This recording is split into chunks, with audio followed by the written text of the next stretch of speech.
നമസ്കാരം. കേരള ഫിനാൻഷ്യൽ കോഡിന്റെ അടുത്ത ക്ലാസ് വീണ്ടും ക്വസ്റ്റ്യൻ പേപ്പറാണ്. നേരെ ചോദ്യത്തിലേക്ക് കടക്കുവാണ്. ആദ്യത്തെ ചോദ്യം: if actual expenditure of a public work exceeds sanctioned estimate then completion report should be send to. അതായത് ഒരു പൊതുജോലിയുടെ യഥാർത്ഥ ചെലവ് അനുവദിച്ച എസ്റ്റിമേറ്റിനേക്കാൾ കൂടുതലാണെങ്കിൽ പൂർത്തിയാക്കിയ റിപ്പോർട്ട്, അതായത് കംപ്ലീഷൻ സർട്ടിഫിക്കറ്റ്, കംപ്ലീഷൻ റിപ്പോർട്ട് താഴെ പറയുന്ന വിലാസത്തിൽ ആർക്ക് അയച്ചു കൊടുക്കണമെന്നാണ്. അത് അയക്കേണ്ടത് സാങ്ഷനിങ് അതോറിറ്റിക്കാണ്. അതായത് അദ്ദേഹം അനുവദിച്ച എസ്റ്റിമേറ്റിനേക്കാൾ കൂടുതലാണ് ചെലവ് എങ്കിൽ അത് അയച്ചു കൊടുക്കേണ്ടത് സാങ്ഷനിങ് അതോറിറ്റിക്കാണ്.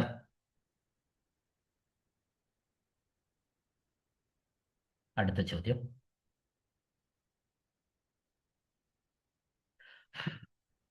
താഴെ പറയുന്ന which of the following is exempted from appropriation control. Appropriation കൺട്രോളിൽ നിന്ന് ഒഴിവാക്കിയത് താഴെ പറയുന്നവയിൽ ഏതാണെന്നാണ് ചോദ്യം. ഈ അപ്രോപ്രിയേഷൻ കൺട്രോളിൽ നിന്ന് ഒഴിവാക്കപ്പെട്ടത് പെൻഷനാണ്. ഇപ്പൊ TA കൃത്യമായ കൺട്രോൾ ഉള്ളതാണ്, ഓഫീസ് ചെലവ് കൃത്യമായ കൺട്രോൾ ഉള്ളതാണ്. എന്നാൽ പെൻഷൻ എന്ന് പറയുന്നത് ഒരു ചാർജ്ഡ് എക്സ്പെൻഡിച്ചറാണ്, അല്ലാതെ വോട്ടഡ് അല്ല. നിയമസഭ പാസ്സാക്കുന്ന ഒരു ചെലവല്ല ഈ പെൻഷൻ എന്ന് പറയുന്നത്. അപ്പോൾ അത് നിയമപരമായിട്ട് നൽകേണ്ട ഒരു ബാധ്യതയാണ്.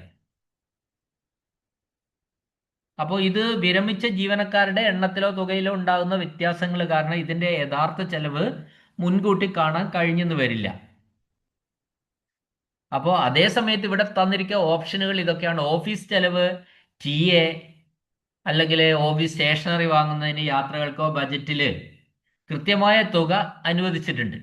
ആ തുക തീർന്നാൽ ആ വർഷത്തേക്ക് ആ ഇനത്തിൽ കൂടുതൽ പണം ചെലവഴിക്കാൻ സാധാരണഗതിയിൽ കഴിയില്ല. പക്ഷെ പെൻഷന്റെ കാര്യത്തിൽ അങ്ങനെയല്ല. പെൻഷന്റെ കാര്യത്തിൽ വകയിരുത്തിയ തുക തികയാതെ വന്നാൽ പോലും ഗവൺമെന്റിന് നിയമപരമായി പെൻഷൻ നൽകിയേ പറ്റുള്ളൂ. അതുകൊണ്ടാണ് ഈ പെൻഷനെ വിനിയോഗ നിയന്ത്രണത്തിൽ നിന്ന് ഒഴിവാക്കിയത്. അതായത് അപ്രോപ്രിയേഷൻ കൺട്രോളിൽ വരുന്ന ഒരു സംഭവം അല്ല പെൻഷൻ. അടുത്ത ചോദ്യം: which is not a charged expenditure on the consolidated fund of state. Charged expenditure അല്ലാത്തത് ഏത് എന്നാണ് ചോദിച്ചത്. എന്ന് പറഞ്ഞാൽ വോട്ടഡ് ആയിരിക്കുമല്ലോ. ചാർജ്ഡ് അല്ലാത്തത് ഏതെന്ന് ചോദിച്ചാൽ അത് വോട്ടഡ് ആയിരിക്കും. അപ്പോൾ നിയമസഭ പാസ്സാക്കിയതായിരിക്കും. അപ്പൊ ഇതിൽ നോക്കുക, ഇത് ഒന്നാമത്തെ ഡിക്രി എമൗണ്ടാണ്. ഡിക്രി തുക എന്ന് പറയുന്നത് സാധാരണഗതിയിൽ സിവിൽ കോടതികളിലൊക്കെ ഈ പരാതിക്കാരന് പ്രതിയിൽ നിന്ന് ഈടാക്കി നൽകാൻ ഉത്തരവിടുന്ന മുതലും പലിശയും കൂടിയിട്ട്, കോടതി ഉത്തരവിടുന്ന മുതലും പലിശയും കൂടെ കൂടിയ തുകയാണ് ഈ ഡിക്രി തുക എന്ന് പറയുന്നത്. ആ ഡിക്രി തുക ശരിക്കും എന്തില്ല, അത് ചാർജ്ഡ് എക്സ്പെൻഡിച്ചറിൽ വരുന്ന സംഖ്യയാണ്, വോട്ടഡ് അല്ല. എന്നാൽ രണ്ടാമത്തെ ഓപ്ഷനായ മുഖ്യമന്ത്രിയുടെ ശമ്പളം എന്ന് പറയുന്നത് വോട്ടഡ് എക്സ്പെൻഡിച്ചർ ആണ്. അപ്പോൾ നിയമസഭയിൽ ചർച്ച ചെയ്ത് വോട്ടെടുപ്പിന് വിധേയമാക്കാതെ നേരിട്ട് കൺസോളിഡേറ്റഡ് ഫണ്ടിൽ നിന്ന് നൽകുന്ന ചെലവുകളാണ് ഈ പറഞ്ഞ മറ്റേതൊക്കെ ഗവർണറുടെ ഓഫീസ് ചെലവ്, സ്പീക്കറുടെ അലവൻസ്, ഡിക്രി തുക, ഇവയൊക്കെ അങ്ങനെയാണ്. സ്പീക്കറും ഗവർണറും ഒക്കെ ഭരണഘടനാ പദവിയിൽ ഇരിക്കുന്ന ആൾക്കാരാണെന്നറിയാലോ. അപ്പോൾ അതിന് ഈ അവർക്കുള്ള ചെലവ്, ശമ്പളം അടക്കമുള്ള ചെലവ്, പിന്നെ ഡിക്രി തുക, ഒരു കോടതിയിൽ ജഡ്ജി വിധിക്കുന്ന ഒരു എന്താ പറയണ്ട, പ്രതിയിൽ നിന്ന് ഈടാക്കി കൊടുക്കാൻ ഉത്തരവിടുന്ന തുക, ഇതൊക്കെ നമ്മൾ ഏതിൽ വരുന്നതാണ്? ഈ ചാർജ്ഡ് എക്സ്പെൻഡിച്ചറിൽ വരുന്നതാണ്. ഇതല്ലാത്ത ഒരെണ്ണം ഇവിടെയുള്ളൂ, മുഖ്യമന്ത്രിയുടെ ശമ്പളം. അത് വോട്ടഡ് എക്സ്പെൻഡിച്ചർ ആണ്. അപ്പോൾ മുഖ്യമന്ത്രിമാരുടെയും മറ്റു മന്ത്രിമാരുടെയും ഒക്കെ ശമ്പളവും അലവൻസും നിയമസഭ പാസ്സാക്കുന്ന ബജറ്റിലൂടെ വോട്ടെടുപ്പിന് വിധേയമായിട്ട് നൽകുന്നതാണ്. അപ്പോൾ ഇവിടെ ആൻസർ മുഖ്യമന്ത്രി, സാലറി ഓഫ് ചീഫ് മിനിസ്റ്റർ ആണ് കറക്റ്റ് ആൻസർ. ഓക്കെ, അടുത്ത ചോദ്യം: ഒരു ലോക്കൽ ബോഡി പോസ്റ്റ് പേയ്മെന്റ് സിസ്റ്റത്തിൽ ഒരു ഗ്രാന്റ് ക്ലെയിം ചെയ്യണം. A local body should claim a grant on the post payment system after execution within. ഇത് മനസ്സിലായിട്ടുണ്ടല്ലോ, പോസ്റ്റ് പേയ്മെന്റ് സിസ്റ്റം നമ്മൾ പറഞ്ഞതാണ്. ഇപ്പോ നമ്മൾ ബഡ്ജറ്റിൽ ഒരു 5 ലക്ഷം രൂപ ഒരു അംഗനവാടി കെട്ടിടം ഉണ്ടാക്കാൻ അനുവദിച്ചു. പക്ഷെ അത് പോസ്റ്റ് പേയ്മെന്റ് സിസ്റ്റത്തിലാണ് അനുവദിച്ചിട്ടുള്ളത്. അപ്പോൾ അവിടുത്തെ പഞ്ചായത്ത് ലോക്കൽ ബോഡി ആദ്യം ഈ 5 ലക്ഷം രൂപയുടെ പിന്നെ അംഗൻവാടി നിർമ്മിച്ച് പണം കരാറുകാരന് ലോക്കൽ ബോഡി കൊടുക്കണം. അതിനുശേഷം ലോക്കൽ ബോഡി എന്ത് ചെയ്യണം? ഈ വൗച്ചറും ബില്ലും എല്ലാം കൂടി ഗവൺമെന്റിന് ക്ലെയിം ചെയ്തിട്ട് അത് വാങ്ങണം. അതാണ് നമ്മുടെ ഈ പോസ്റ്റ് പേയ്മെന്റ് സിസ്റ്റം എന്ന് പറയുന്നത്. അപ്പോൾ ഈ പോസ്റ്റ് പേയ്മെന്റ് സിസ്റ്റത്തിൽ സാധാരണ ഒരു പരിധി എന്ന് പറയുന്നത് പിന്നെ 6 മാസമാണ്. പക്ഷെ ഇവിടെ അതിനേക്കാൾ കൂടുതൽ വലിയ ഉത്തരവും ഇവിടെ ഉണ്ട്. അതായത് സർക്കാർ വ്യക്തമാക്കിയ സമയപരിധി, the time limit specified by the government എന്നൊരു ആൻസർ ഉള്ളത് കൊണ്ട് പിന്നെ 6 മാസത്തിന് പ്രസക്തിയില്ല. അപ്പോൾ ഗവൺമെന്റ് കൃത്യമായിട്ട് നിങ്ങൾ ഇതിന്റെ പൈസ പണിയെടുപ്പിച്ച് കരാറുകാരന് പണം കൊടുത്ത് അദ്ദേഹം ഇതിന്റെ തയ്യാറാക്കിയ എല്ലാ ബില്ലുകളും വൗച്ചറും കൂടെ ഒക്കെ ഗവൺമെന്റിന് സമർപ്പിക്കേണ്ട തീയതി സർക്കാർ വ്യക്തമാക്കിയ സമയപരിധി ഉണ്ടാവും. അതാണ് ഇവിടെ ആൻസർ. അത് തന്നില്ല എങ്കിൽ നമുക്ക് 6 മന്ത്സ് പറയാമായിരുന്നു. ഓക്കെ, അടുത്ത ചോദ്യം. താഴെ പറയുന്നവയിൽ revenues of the state does not include. താഴെ പറയുന്നവയിൽ സർക്കാർ റവന്യൂവിൽ വരാത്തത് ഏതാണ്? അത് തൊഴിൽ നികുതിയാണ്, പ്രൊഫഷണൽ ടാക്സ്. പ്രൊഫഷണൽ ടാക്സ് എന്ന് പറയുന്നത് ഒരു ലോക്കൽ ബോഡിയുടെ, പഞ്ചായത്തിൻ്റെ, മുനിസിപ്പാലിറ്റിയുടെ ഒക്കെ വരുമാനത്തിൽ പ്രാദേശിക സ്വയംഭരണ സ്ഥാപനങ്ങൾ, ഗ്രാമപഞ്ചായത്ത്, നഗരസഭ, കോർപ്പറേഷനിലൊക്കെയാണ് ഈ പ്രൊഫഷണൽ ടാക്സ് ജീവനക്കാരിൽ നിന്ന് ഒരു വർഷത്തിൽ 2 തവണ ഓരോ അർദ്ധവർഷത്തേക്കും അവർ പിടിക്കും. അത് അവരുടെ ഓൺ ഫണ്ടാണ്, അവരുടെ സ്വന്തം ഫണ്ടിലേക്കാണ് അത് പോകുന്നത്. പിന്നെ ലോക്കൽ ഫണ്ടിൻ്റെ, അത് സർക്കാരിൻ്റെ, കേരള സർക്കാരിൻ്റെ അല്ല സംസ്ഥാന സർക്കാരിൻ്റെ കൺസോൾട്ടേറ്റ് ഫണ്ടിലേക്ക് നേരിട്ട് ഉൾപ്പെടുന്നില്ല. ഓക്കെ, അടുത്ത ചോദ്യം. മറ്റൊരു ജില്ലയുടെ വരുമാനം ലഭിക്കുമ്പോൾ ഒരു സർക്കാർ ഉദ്യോഗസ്ഥൻ സ്വീകരിക്കേണ്ട മുൻകരുതലുകൾ ഇവയാണ്. ആ മുൻകരുതൽ എന്ന് പറയുന്നത് ഇവിടെ പറഞ്ഞിരിക്കുന്ന ഓപ്ഷൻ എ, ബി, സി മൂന്നും ശരിയാണ് എന്നാണ്. സ്വീകരിക്കുന്ന ജില്ലയുടെ DCBയിൽ നിന്ന് തുക ഒഴിവാക്കുക. രണ്ടാമത്, അത് ഉൾപ്പെടുത്തുന്ന ജില്ലയുടെ DCBയിൽ തുക ഉൾപ്പെടുത്തുക. മൂന്നാമത്, ട്രഷറി കൺസോൾട്ടേറ്റിനായിട്ട് പിന്നെ അടിക്കുറിപ്പുകൾ ചേർക്കുക. ഇത്രയും കാര്യങ്ങളാണ് ഇതിൽ ഉള്ളത്.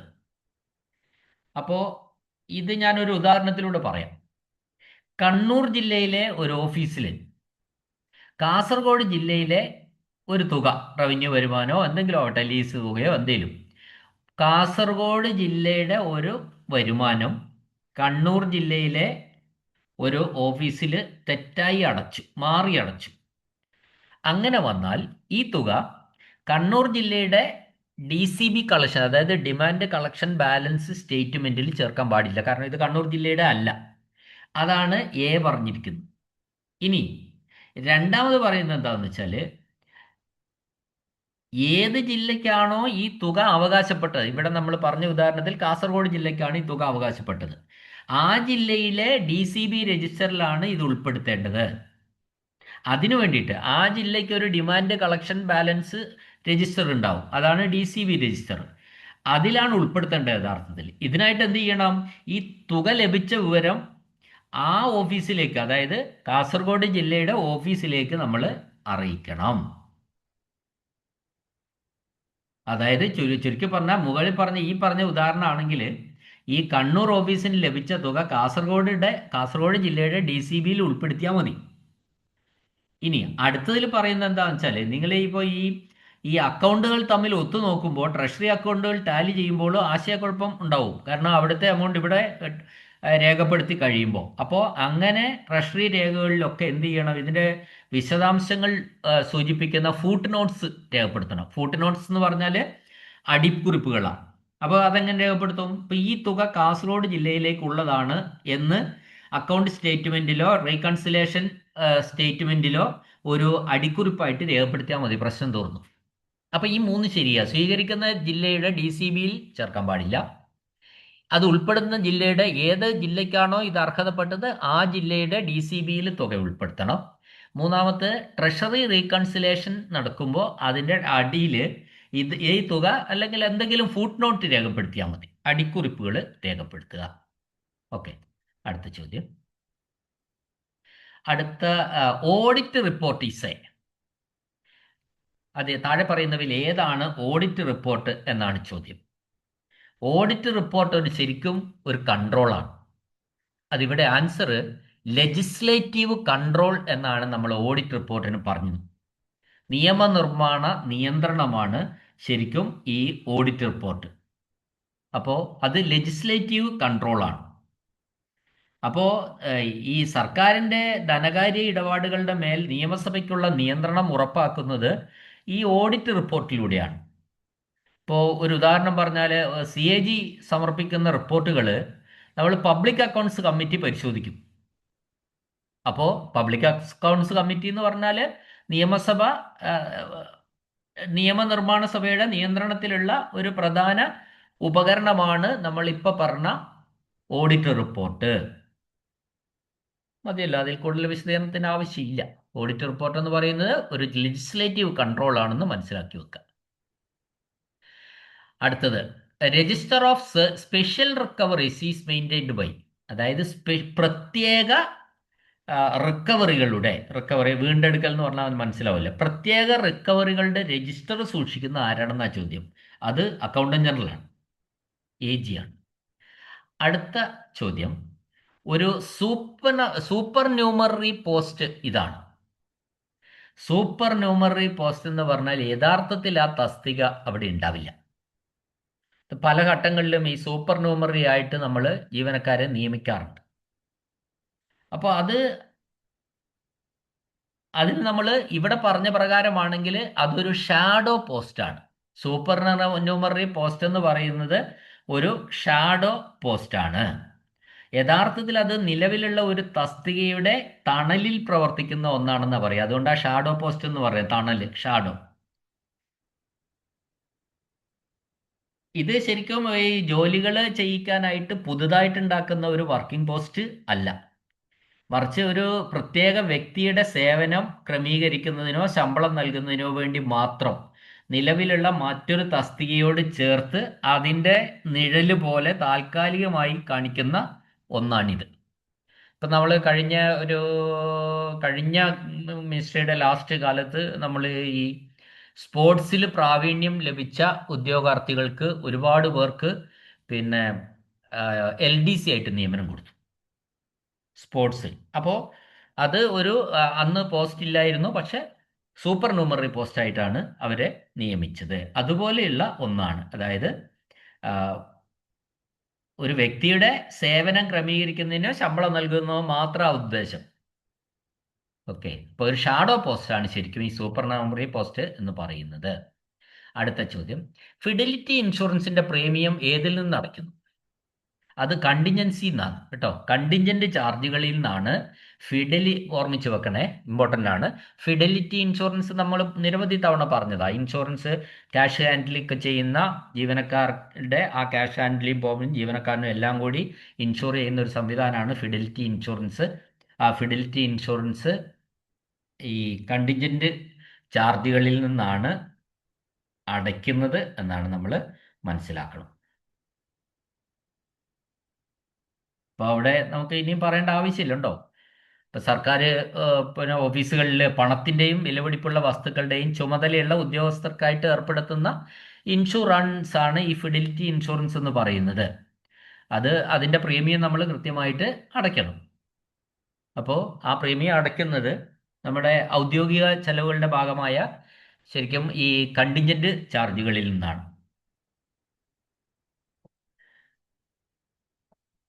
അടുത്ത ചോദ്യം,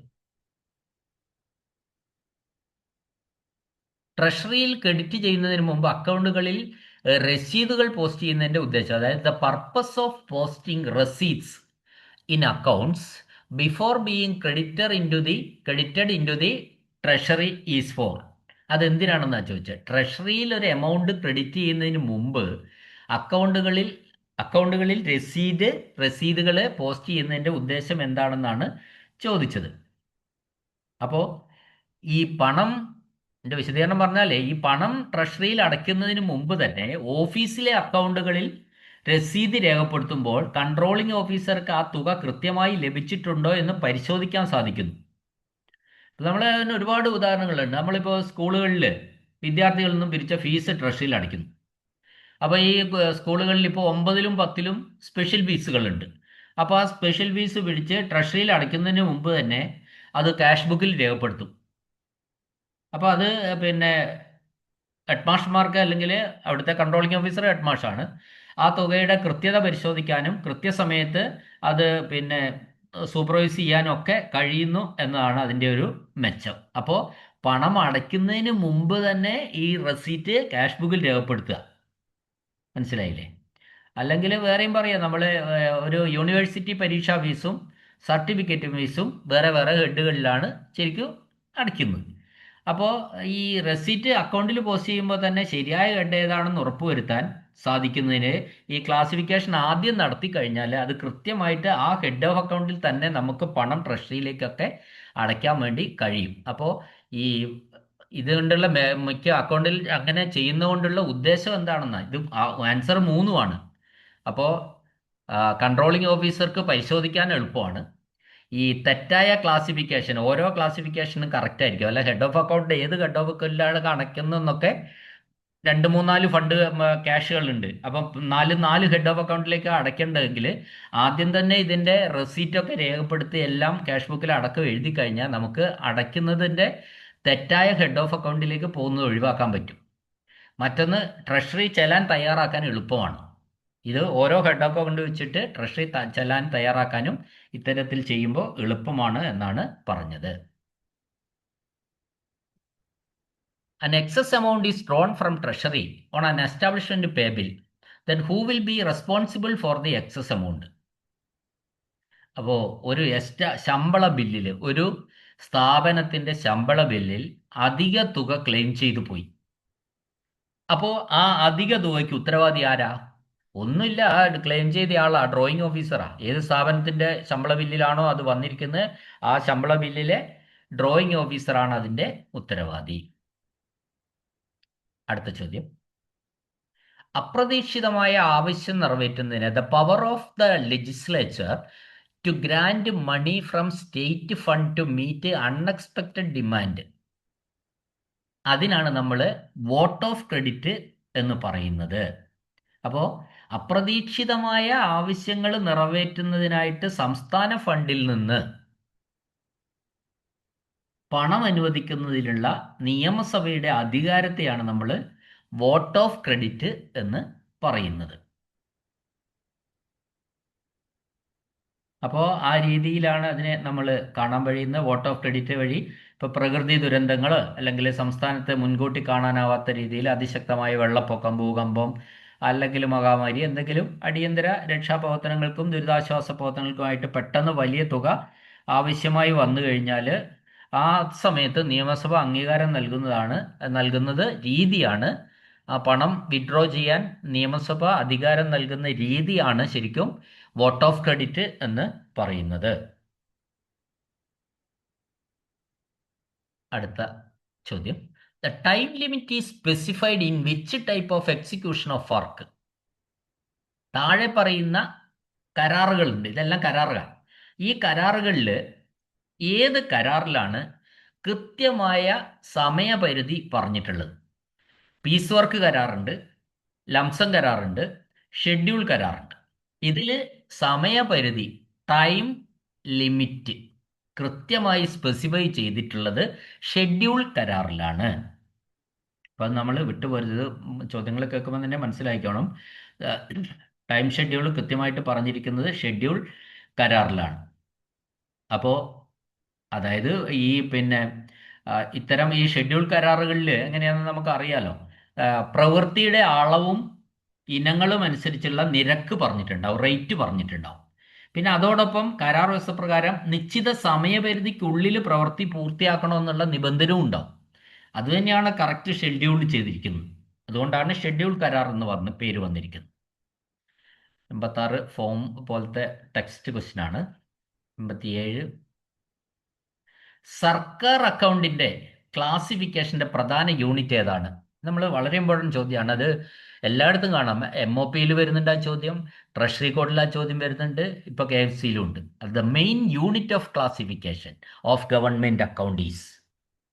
the main unit of classification of government account is. Government സർക്കാർ അക്കൗണ്ടിന്റെ ക്ലാസിഫിക്കേഷന്റെ പ്രധാന യൂണിറ്റ് എന്ന് പറയുന്നത് മേജർ ഹെഡ് ആണ്.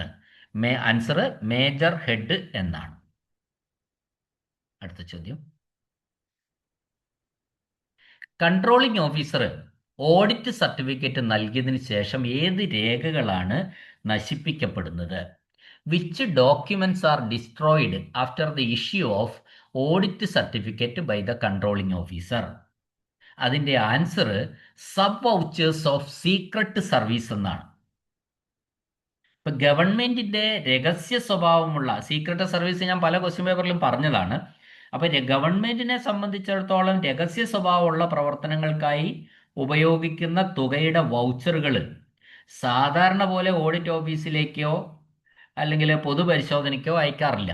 അതിന്റെ കാരണം എന്താന്ന് വെച്ചാൽ ഇത് രഹസ്യ സ്വഭാവം സൂക്ഷിക്കുന്നതിനാണ്. ഈ കൺട്രോളിംഗ് ഓഫീസർ ഈ ചെലവുകൾ പരിശോധിച്ച് ഓഡിറ്റ് സർട്ടിഫിക്കറ്റ് നൽകി കഴിഞ്ഞാൽ അത്തരം ചെലവുകളെ സംബന്ധിക്കുന്ന സബ് വൗച്ചറുകൾ പിന്നീട് സൂക്ഷിച്ചു വെക്കാതെ അത് നശിപ്പിക്കണം.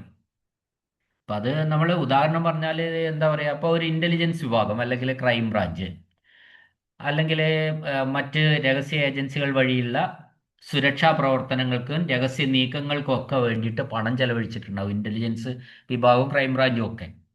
അപ്പോൾ ആ സമയത്ത് പണം ചെലവഴിക്കുന്ന സമയത്ത് പിന്നെ നമ്മൾ വാങ്ങുന്ന സാധനങ്ങൾക്കും അതിനുള്ളൊക്കെ ബില്ലും വൗച്ചറും ഒക്കെ അവർ സൂക്ഷിച്ചു വെക്കും. അപ്പോൾ ഇവരുടെ ഈ പറഞ്ഞ ചെലവുകളുടെ വിവരങ്ങൾ പരസ്യപ്പെടുത്താൻ പറ്റില്ല. അതുകൊണ്ട് ഇതെല്ലാം കൺട്രോൾ ഓഫീസർക്ക് സബ്മിറ്റ് ചെയ്യും. സബ്മിറ്റ് ചെയ്തതിന് ശേഷം കൺട്രോളിംഗ് ഓഫീസർ ഇതെല്ലാം നോക്കിയിട്ട് ഒരു ഓഡിറ്റ് സർട്ടിഫിക്കറ്റ് കൊടുക്കും. കുഴപ്പമില്ല, ഇത് ഓക്കെ എന്ന് പറഞ്ഞ് കഴിഞ്ഞാൽ പിന്നെ ഓഡിറ്റ് സർട്ടിഫിക്കറ്റ് കിട്ടിയാൽ പിന്നെ എന്ത് ചെയ്യണം? ഈ സബ് വൗച്ചേഴ്സ് അവിടെ സൂക്ഷിച്ചു വെക്കാൻ പാടില്ല. അപ്പോൾ ഈ പ്രവർത്തനം, ആ രഹസ്യ സ്വഭാവമുള്ള പ്രവർത്തനം എങ്ങനെയാണ് നടന്നത്, ആരാണ് എവിടെയൊക്കെ നടന്നു എന്നുള്ള കാര്യമെല്ലാം പുറത്തേക്ക് പോകും. അതുകൊണ്ടാണ് അവിടെ സബ് വൗച്ചേഴ്സ് സൂക്ഷിക്കാൻ പാടില്ല എന്ന് പറയുന്നത്. രഹസ്യ സേവനത്തിന്റെ secret service, sub vouchers of secret service നശിപ്പിച്ചു കളയും, സൂക്ഷിച്ചു വെക്കില്ല. അടുത്ത ചോദ്യം, a government land with building is transferred to a commercial department, then how the cost is charged? അതായത് ഒരു സ്ഥലവും കെട്ടിടവും കൂടി, ഭൂമി, അങ്ങനെയുള്ള ഒരു ഭൂമി, കെട്ടിടമുണ്ട്, അങ്ങനെയുള്ള ഭൂമി വാണിജ്യ വകുപ്പിന് കൈമാറുകയാണ്, കൊമേഴ്സ്യൽ ഡിപ്പാർട്ട്മെന്റിന് കൈമാറുന്നു. അപ്പോൾ ഇതിൻ്റെ മൂല്യം എങ്ങനെ ഈടാക്കും? ചെലവ് ഏതേത് കണക്കല്ല ഈടാക്കാൻ. Then how the cost is charged, എങ്ങനെയാണ് ഈ ചാർജ് ചെയ്യുക, എത്ര രൂപയാണ്? അപ്പോൾ ഇവിടെ ആൻസർ എന്ന് പറഞ്ഞാൽ ബേസ്ഡ് ഓൺ മാർക്കറ്റ് വാല്യൂ, രണ്ടാമത്തത് ബേസ്ഡ് ഓൺ ബുക്ക് വാല്യൂ, മൂന്നാമത്തത് based on valuation certificate from PWD, നാലാമത്തത് compare the market value and book value and charge the higher amount. വിപണി മൂല്യവും പുസ്തക മൂല്യവും താരതമ്യം ചെയ്തിട്ട് ഉയർന്ന തുക ഈടാക്കുക എന്നാണ് ഇവിടെ പറഞ്ഞിരിക്കുന്നത്. അപ്പം നമുക്കിത് വേണമെങ്കിൽ ഒരു ഉദാഹരണം വെച്ച് പറയാം. ഇപ്പം നമ്മൾ ഒരു ഗവൺമെന്റിന്റെ കൈവശമുള്ള ഒരു കെട്ടിടവും ഭൂമിയും, അത് പണ്ട് വാങ്ങിയതോ നിർമ്മിച്ചതോ ഒക്കെ ആയിട്ടുണ്ടാവും. അപ്പോൾ അത് വാങ്ങി ഓരോ സമയത്ത് ഓരോ വർഷവും ഇതിൻ്റെയൊക്കെ കണക്ക് കഴിയുമ്പോൾ ഇതിൽ അന്ന് പിന്നെ ഓരോ വർഷവും ഈ മുതലിന് ഇപ്പോൾ 1,00,000 രൂപയാണെങ്കിൽ അടുത്ത കൊല്ലം അത് കറക്റ്റ് ഡിപ്രീസിയേഷൻ നടന്നിട്ടുണ്ടാവും, അതിൻ്റെ മൂല്യം കുറഞ്ഞിട്ടുണ്ടാവും. അപ്പോൾ എന്നാൽ അത് ആ കെട്ടിടത്തിൻ്റെ മൂല്യം പഴകും തോറും കുറഞ്ഞു വരും. അതാണ് നമ്മളുടെ ബുക്ക് വാല്യൂ എന്ന് പറയുന്നത്. എന്നാൽ ഈ വിപണിയിലെ വില അനുസരിച്ച് അതിൻ്റെ മാർക്കറ്റ് വാല്യൂ കൂടി വരും. അവിടുത്തെ സ്ഥലത്തിൻ്റെ വില കൂടിയിട്ടുണ്ടാവും. അപ്പോൾ ആ സ്ഥലവും പിന്നെ ബിൽഡിങ്ങും കൂടിയുള്ള മൊത്തത്തിനുള്ള മൂല്യം കൂടിയിട്ടുണ്ടാവും. അപ്പോൾ അങ്ങനെ വന്നാൽ ഇപ്പം നമ്മളൊരു ഉദാഹരണം പറഞ്ഞാൽ 50 ലക്ഷം രൂപയാണ് ബുക്ക് വാല്യൂ. അത് ഓരോ വർഷവും ഡിപ്രീഷൻ ചെയ്യുന്ന കൂടി കുറഞ്ഞു കുറഞ്ഞു വന്നതാണ്. പക്ഷേ നമ്മളുടെ വിപണി മൂല്യം എന്ന് പറയുന്നത്, അല്ലെ മാർക്കറ്റ് വാല്യൂ എന്ന് പറയുന്നത് 70 ലക്ഷമാണെങ്കിൽ ഇവിടെ ബുക്ക് വാല്യൂവിനേക്കാൾ കൂടുതലാണ് മാർക്കറ്റ് വാല്യൂ എന്ന് നമ്മൾ പറയേണ്ടിയിരിക്കുന്നു. അപ്പോൾ അങ്ങനെ വന്നാൽ അതിലേതാണോ ഉയർന്ന തുക അത് ഈടാക്കുക.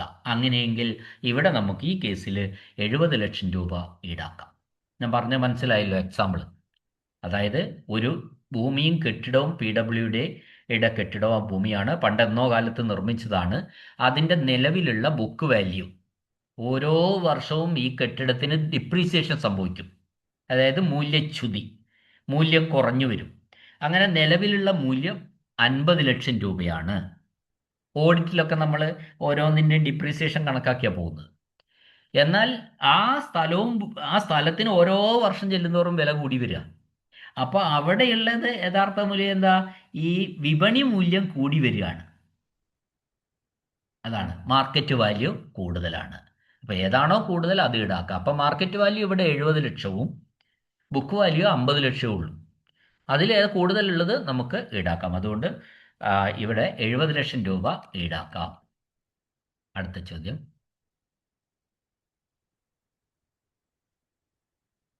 Identify the correct statement.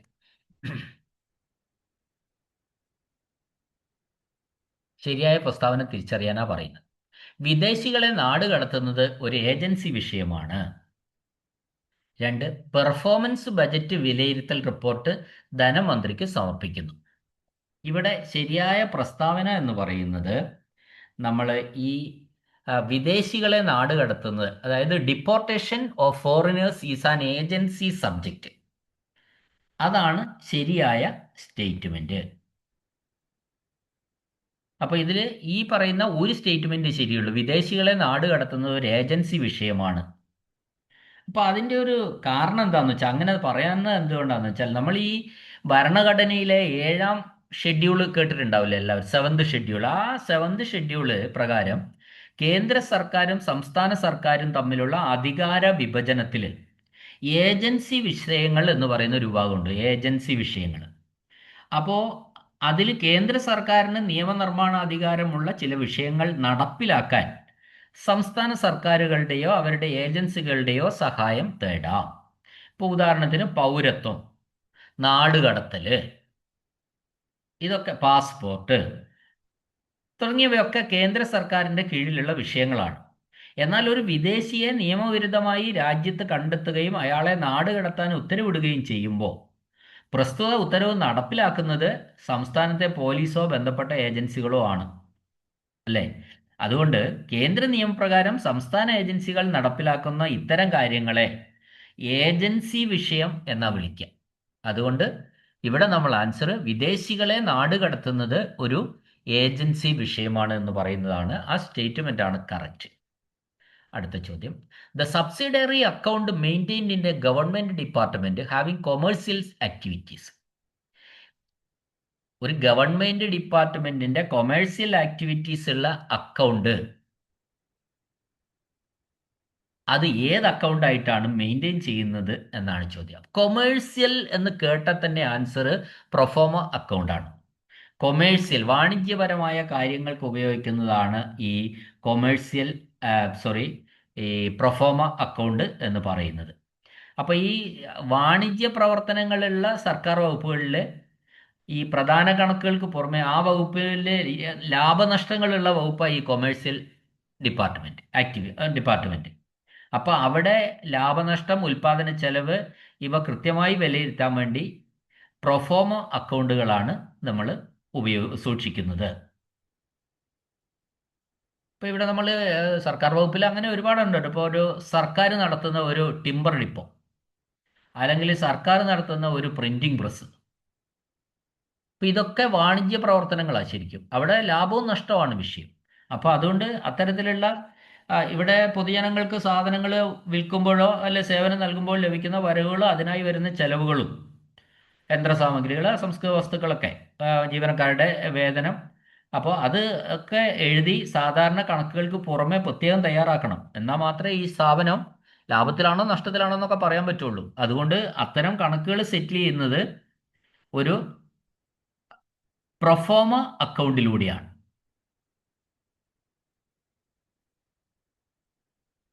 അടുത്ത ചോദ്യം.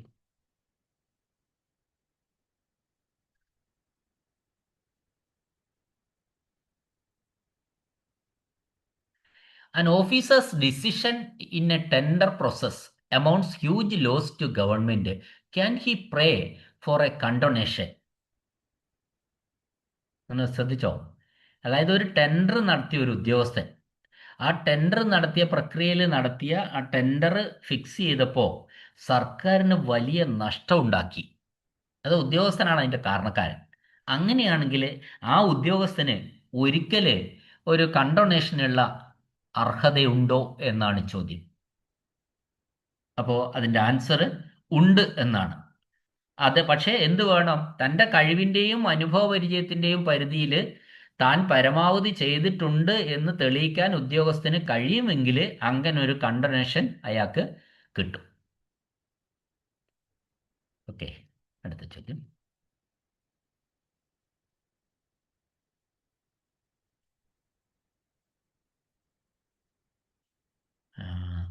ഒരു ലെറ്റർ പരിശോധിച്ചപ്പോൾ on a letter verification it has been found that the treasury has made double payments on a refund voucher signed by an officer who is liable to this case. ഒരു letter പരിശോധിച്ചപ്പോൾ ഒരു ഉദ്യോഗസ്ഥൻ ഒപ്പിട്ട refund വൗച്ചറിൽ treasury ഇരട്ടി പണം കൊടുത്തതായിട്ട് കണ്ടെത്തി. ഈ കേസിൽ ആരാണ് ഉത്തരവാദി എന്നാണ് ചോദ്യം.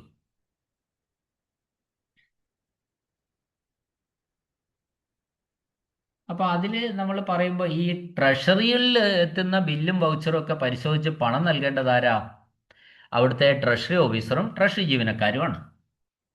അപ്പോൾ റീഫണ്ട് വൗച്ചർ അല്ലെങ്കിൽ ഏതെങ്കിലും ഒരു ബില്ല് മാറിക്കൊടുക്കുമ്പോൾ അതിനു മുമ്പ് ആ തുക നൽകിയിട്ടുണ്ടോ എന്ന് പരിശോധിക്കേണ്ടത് ട്രഷറിയുടെ ഉത്തരവാദിത്വമാണ്. അപ്പോൾ ഒരു തവണ മാറിയ ബില്ലിലോ വൗച്ചറിലോ ഒക്കെ വീണ്ടും പണം അടിക്കുകയോ അല്ല പണം കൊടുക്കുകയാണെങ്കിൽ അത് ഇരട്ടി പേയ്മെൻ്റ് ആയി നമ്മൾ പറയേണ്ടിയിരിക്കും, ഡബിൾ പേയ്മെൻറ്റാണ്. അങ്ങനെ ചെയ്താൽ അത് പിന്നെ ട്രഷറി ഓഫീസറുടെ ഒരു കുഴപ്പമായിട്ടാണ് വരിക. അയാൾ ശ്രദ്ധിക്കാത്തതുകൊണ്ടാണ്. അപ്പോൾ ഇവിടെ ആൻസർ, അതിന് ഉത്തരവാദി എന്ന് പറയുന്നത് ട്രഷറി ഓഫീസറാണ്. അടുത്ത ചോദ്യം.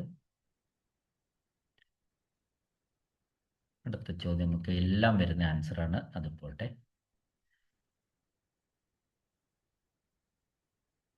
ഇത് നോക്കണേ. 1955 ട്രാവൻകൂർ കൊച്ചിൻ സാഹിത്യ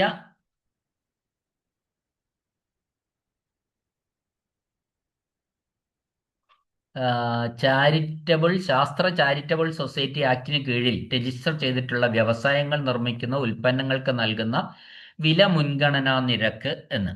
അതായത് 1955 ട്രാവൻകൂർ കൊച്ചിൻ സാഹിത്യ ശാസ്ത്ര ചാരിറ്റബിൾ സൊസൈറ്റി ആക്ടിന് കീഴിൽ രജിസ്റ്റർ ചെയ്തിട്ടുള്ള കേരളത്തിലെ വ്യവസായങ്ങൾ നിർമ്മിക്കുന്ന ഉൽപ്പന്നങ്ങൾക്ക് നൽകുന്ന ഒരു കൺസെഷൻ, മുൻഗണനാ നിരക്ക്, price preference, the rate of price preference എത്രയാണെന്നാണ് ചോദിച്ചത്. അപ്പം നമ്മൾ ഞാൻ നേരത്തെ പറഞ്ഞിരുന്നു, ഒരു സ്റ്റോർ പർച്ചേസ് നടത്തണം. ഈ സ്റ്റോർ പർച്ചേസ് നടത്തണമെങ്കിൽ സാധാരണഗതിയിൽ നമ്മൾ ടെൻഡർ സ്വീകരിക്കണം. എന്നാൽ സർക്കാരിൻ്റെ ഒരു പ്രൊഡക്റ്റ് ആണെങ്കിൽ സർക്കാർ വകുപ്പിൻ്റെ പ്രൊഡക്റ്റ് ആണെങ്കിൽ നമ്മൾ അതിൽ ടെൻഡർ സ്വീകരിക്കേണ്ട ആവശ്യമില്ല, അവിടെ നിന്ന് നേരിട്ട് വാങ്ങാം, ബില്ല് ഒഴിച്ചാൽ മതി. ഇത് കൂടാതെ വേറൊരു ആനുകൂല്യം കൂടി ഉണ്ട്. നമ്മൾ ചില കാര്യങ്ങളിൽ നമുക്ക് 25% വരെ വില കൂടുതലാണെങ്കിലും സർക്കാർ വകുപ്പുകളുടെ 25% വരെ വില കൂടുതലാണെങ്കിലും അവിടുന്ന് സാധനം വാങ്ങാം, മന്ത്രിയുടെ പ്രത്യേക അനുമതി അല്ലെ ക്യാബിനറ്റിൻ്റെ അനുമതിയൊക്കെ ഉണ്ടെങ്കിൽ. അപ്പം ഇവിടെ അതല്ല പറഞ്ഞിരിക്കും. ഇവിടെ പിന്നെ ഇന്ന പോലെ 1955 ട്രാവൻകൂർ കൊച്ചിൻ സാഹിത്യ ചാരിറ്റബിൾ സൊസൈറ്റി ആക്ടിന് കീഴിൽ രജിസ്റ്റർ ചെയ്തിട്ടുള്ള വ്യവസായങ്ങൾ, ആ ഉൽപ്പന്നങ്ങൾക്ക് 15% ആണ് rate of price preference. Rate of price preference എന്ന് 15% എന്ന് പറഞ്ഞാൽ നമ്മളൊരു സ്റ്റോർ വാങ്ങുമ്പോൾ ഈ പറഞ്ഞ സ്ഥാപനത്തിൽ നിന്ന് വാങ്ങുകയാണെങ്കിൽ ഓപ്പൺ മാർക്കറ്റിലുള്ള വിലയേക്കാൾ 15% വരെ വില നമുക്ക് ഇവർക്ക് കൂട്ടിക്കൊടുക്കാം, ഒരു പരാതിയില്ല. മനസ്സിലായില്ലേ? ഓക്കെ, അടുത്ത ചോദ്യം. ഗവർണറുടെ വിനിയോഗത്തിൽ സ്ഥാപിച്ചിട്ടുള്ളതും ധനവകുപ്പ് ഭരിക്കുന്നതും. അറിയാലോ. ഗവർണർ ഹാൻഡിൽ ചെയ്തിരിക്കുന്ന ഫണ്ട് എന്ന് പറയുന്നത് നമുക്കറിയാം, കണ്ടിജൻസി ഫണ്ടാണ്. ഇപ്പൊ പെട്ടെന്ന് ഒരു അത്യാവശ്യം വന്നു, ഒരു വെള്ളപ്പൊക്കമോ അത്തരത്തിൽ എന്തെങ്കിലും വന്നു കഴിഞ്ഞാൽ നമ്മൾ എവിടുന്ന്, കണ്ടിജൻസി ഫണ്ടിൽ നിന്നാണ് പണം എടുക്കുന്നത്. ഇപ്പോൾ അടിയന്തര ഘട്ടങ്ങളിലോ മുൻകൂട്ടി കാണാത്ത ചെലവുകൾ വെച്ചിരിക്കുന്നതാണ് ഇത്. അപ്പോൾ ഇത് ഗവർണറുടെ അധികാരത്തിലുള്ളതാണ് ഈ കണ്ടിജൻസി ഫണ്ട്. അപ്പോൾ അതുകൊണ്ട് തന്നെ നമുക്ക് ഗവർണറുടെ വിനിയോഗത്തിലാണ്, at the disposal of the governor എന്ന് തന്നെ ഇതിൽ പറയാൻ പറ്റുള്ളൂ. അപ്പോൾ ഇത് നിയമസഭയുടെ അനുമതിക്ക് മുമ്പ് തന്നെ ഈ പണം നൽകുന്നത്, അങ്ങനെ ഒരു സാഹചര്യം വന്നാൽ പണം നൽകുന്നത് ഈ കണ്ടിജൻസി ഫണ്ടിൽ നിന്ന് ഗവർണറാണ്. പക്ഷേ ഈ ഗവർണറുടെ പേരിലാണ് ഈ ഫണ്ട് നിലനിൽക്കുന്നതെങ്കിലും അത് നിയന്ത്രിക്കുന്നതും പരിപാലിക്കുന്നതും ഒക്കെ സംസ്ഥാനത്തിന്റെ ധനവകുപ്പാണ്. ക്ലിയർ അല്ലേ? അങ്ങനെ കണ്ടിജൻസി ഫണ്ടിൽ നിന്ന് പണം വിഡ്രോ ചെയ്ത് കഴിഞ്ഞാൽ നമ്മൾ ഇത് ആവശ്യം കഴിഞ്ഞിട്ട് നിയമസഭയിൽ ഈ കാര്യങ്ങൾ പറഞ്ഞ് ആ പണം പാസ്സാക്കി, നിയമസഭയിൽ നിന്ന് ആ പണം പാസ്സാക്കി ഈ കണ്ടിജൻസി ഫണ്ടിൽ നിന്ന് എടുത്ത ഈ പണം തിരികെ അങ്ങോട്ട് തന്നെ അടയ്ക്കുകയും ചെയ്യേണ്ടതാണ്.